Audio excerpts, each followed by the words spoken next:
Eu estava conversando com a minha esposa e aí a gente estava falando sobre conhecimento, né? Da importância que é o conhecimento na vida do ser humano.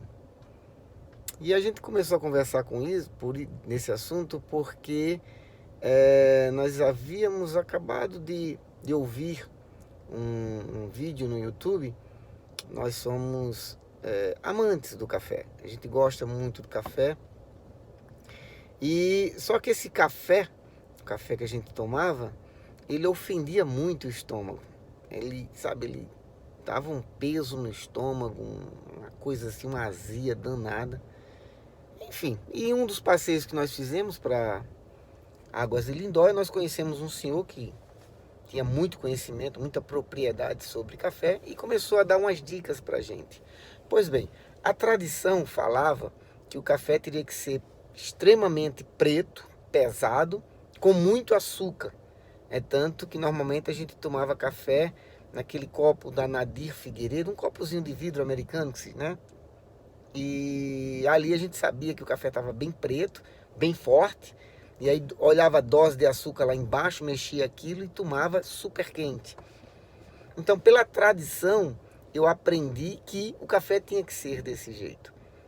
Até que eu conheci esse senhor, ele me falou do café especial. E obviamente a gente foi estudar o café. E aí isso já tem uns 5 anos, salvo engano, mais ou menos. E aí nós fomos estudar o café, descobrimos que a gente estava fazendo tudo errado, né? O café, esse café extremamente forte, ele é o lixo do café. A torra dele passou do excesso, quer dizer, é em excesso, é tanto que é um café que é consumido aqui. E o açúcar, eu descobri que a gente coloca o açúcar que é para quebrar um pouco esse gosto pesado de queimado. Então por isso que a gente colocava muito açúcar. Resultado, estudei bastante, li bastante sobre café e descobri que eu estava fazendo tudo errado. Então o café tem que ser uma torra média, né? O café ele não pode ter açúcar. Aí eu comecei a tomar o café sem me ofender. Então hoje eu vivo em paz, tomo o meu cafezinho, a gente tem várias formas de fazer, tem na presca, tem a prensa francesa, tem o coado, tem o expresso, cada um tem uma dosagem, enfim. Mas aonde é que eu quero chegar com isso tudo? É na vida espiritual. Então eu tinha vindo de uma tradição, eu vim, né, de um lar cuja tradição predominava e eu estava fazendo tudo segundo a tradição. Só que aquilo não estava trazendo benefícios para a minha vida. Até que eu conheci, alguém me falou da palavra de Deus. Por exemplo, hoje a gente comemora o Domingo de Ramos, a entrada triunfal do Senhor Jesus.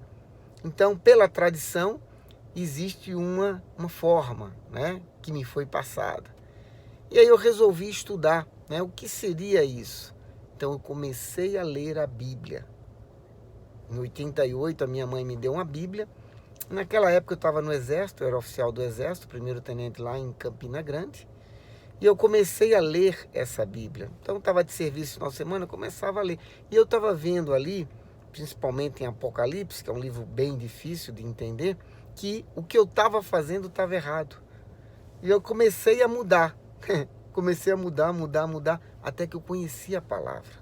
E essa palavra me libertou da tradição. Por isso que é fundamental o conhecimento. Aliás, o próprio Deus fala na Bíblia, né? Que o povo ele sofre por falta de conhecimento. E esse conhecimento não é porque o meu pai me ensinou, porque o pai do meu pai ensinou para ele, porque ali passou-se uma tradição. E a gente não pode viver de tradição, a gente tem que viver de conhecimento, que é o Espírito que vem de Deus. Então leia a Bíblia, procure entender qual o sentido da Páscoa, qual o significado da Páscoa. Leia a Bíblia, principalmente o Antigo Testamento, para que a gente não venha errar como erravam os reis. Né? Se você olhar a Bíblia lá no Antigo Testamento, os reis sempre eram assim, um rei tinha um bom reino, porque temia a Deus e fazia o que era de agrado a Deus. Aí o filho dele vinha e estragava tudo. Então, pessoal, lê a Bíblia. Não deixa, traz conhecimento para você, que o conhecimento ele vai te enriquecer. E o legal do conhecimento é que mesmo que você dê ou você venda, ele continua sendo teu.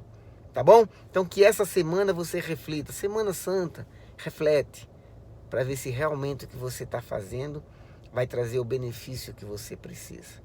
E foi assim, depois que eu conheci a palavra, então comecei a ler mais e mais, e aquilo foi me ensinando, até que hoje eu tenho uma vida plena. Na vida sentimental, na família, na vida financeira, em tudo Deus tem me abençoado. Um forte abraço para você e se Ele permitir, até a próxima.